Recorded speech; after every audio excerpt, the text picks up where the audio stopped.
स्वातंत्र्य दिनाच्या पूर्वसंध्येला जिल्ह्यातील अत्यंत महत्त्वाच्या मानल्या जाणाऱ्या 2 विभागांच्या भ्रष्टाचाराची सखोल चौकशी व्हावी, संबंधिताला शासन व्हावे, जिल्ह्यातील अनेक गर्भवती महिलांच्या मृत्यू पश्चात त्यांना न्याय मिळावा, बालकांना त्यांच्या मृत्यू पश्चात न्याय मिळावा, तथा जिंतूर तालुक्यामध्ये प्रकल्प अधिकाऱ्यांच्या अनागोंदी कारभारामुळे, भ्रष्ट कारभारामुळे जिंतूर तालुक्यातील बालकांचे झालेले शोषण तात्काळ थांबावे, या मागणीसाठी आज आम्ही स्वातंत्र्य दिनाच्या पूर्वसंध्येला रिपब्लिकन युवा सेनेच्या माध्यमातून माननीय जिल्हाधिकारी कार्यालय परभणी यांना निवेदन देऊन अन्नत्याग उपोषणासाठी बसलो आहोत।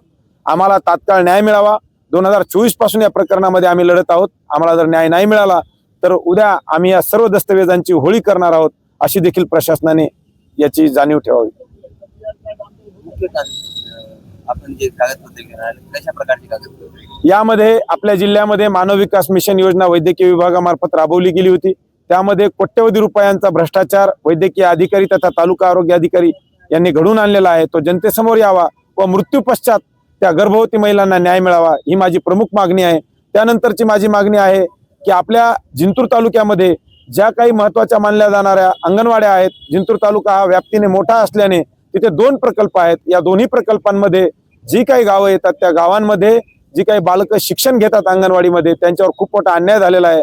खाद्य घोटाळा झालेला आहे, डिझेल घोटाळा झालेला आहे, गणवेश घोटाळा झालेला आहे। तो सर्व प्रकार जनतेसमोर यावा। संबंधित प्रकल्प अधिकारी श्रीमती कोकणे यांना शासन व्हावे, हे माझ्या प्रमुख मागण्या आहेत।